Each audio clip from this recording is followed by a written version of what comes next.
Hey guys, it's Miss Harlequin, and in today's lesson, we're going to talk about applying the prediction strategy to multiple choice questions. All right, so have you ever been at the grocery store without a list of what you need to buy? And suddenly, when you're there, all of the choices make it difficult to choose just what you need. All right, so answering multiple choice questions on a test can be just as overwhelming as visiting the grocery store unprepared. If you're not sure about the answer, you might fall for the distracting, appealing choices that are incorrect. And even when you do know the answer, you can be tempted by other choices. Those other distracting answer choices can make you doubt whether or not you're correct. All right, so therefore, it's best to decide what a likely answer to the question is before you look at the answer choices. If you're confident in what you know to be the answer, then you can judge the choices based on what you already think without letting the distractors distract you. So I want you to remember that test makers choose wrong answer choices very carefully. They're looking for the kinds of mistakes that students are most likely to make. And this can make several of the answer choices look very tempting, and it can distract students from the correct answer that's right in front of them. So in order to deal with this problem, one of my favorite test-taking strategies is the predicting answer strategy. What you do is you cover the answer choices before reading the question. Then you read the question and you predict what the answer will be. So even though I'm saying predict, what I really mean is you just come up with the answer on your own based on what you've read, going back into the passage, thinking about the text evidence, finding the text evidence to support your answer. If you can do that, then you're going to be more likely to circle the correct answer choice, which brings us to the final step. Once you know what the answer is, you uncover the answer choices and you find the choice that most closely matches your prediction.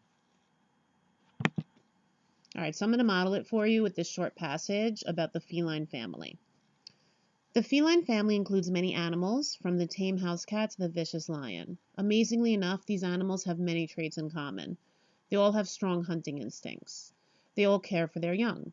Furthermore, if you stand a house cat beside a lion, you can observe consistent physical features, such as their whiskers. Just make sure that the lion is not hungry at the time. All right, so my question that I have to answer for this passage is, according to the text, what physical feature do lions and house cats have in common? So I've covered up my answer choices, and I'm just going to go back into the passage, and I'm going to find my answer. I can actually take right here a keyword from the question, physical feature, and I can skim the passage for it. And so right here, I actually can find the sentence that contains the keyword, physical features, and I find the answer, such as their whiskers. So that's going to be my answer choice. When I uncover the choices, I can see that the answer I found, whiskers, is answer choice A. Now let's talk about if I hadn't covered up my answer choices and just looked at the answer choices on their own without going back into the text or predicting an answer.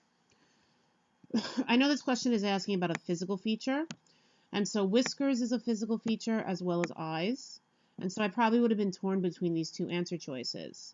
Instincts are not a physical feature, even though you have them. It's not something physical, so I could have eliminated that.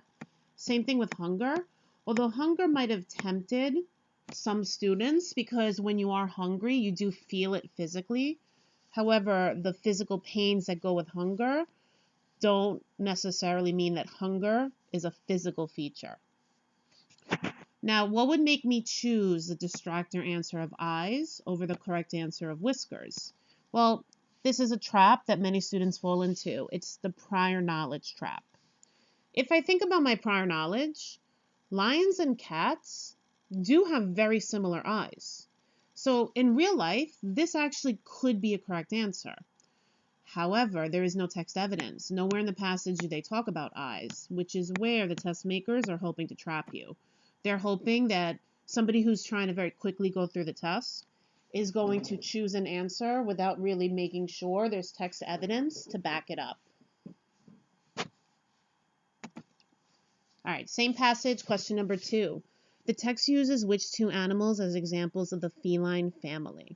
All right, so if I, again, cover up my answer choices and go back into the passage, I can see that they are using the lion and they're using the house cat.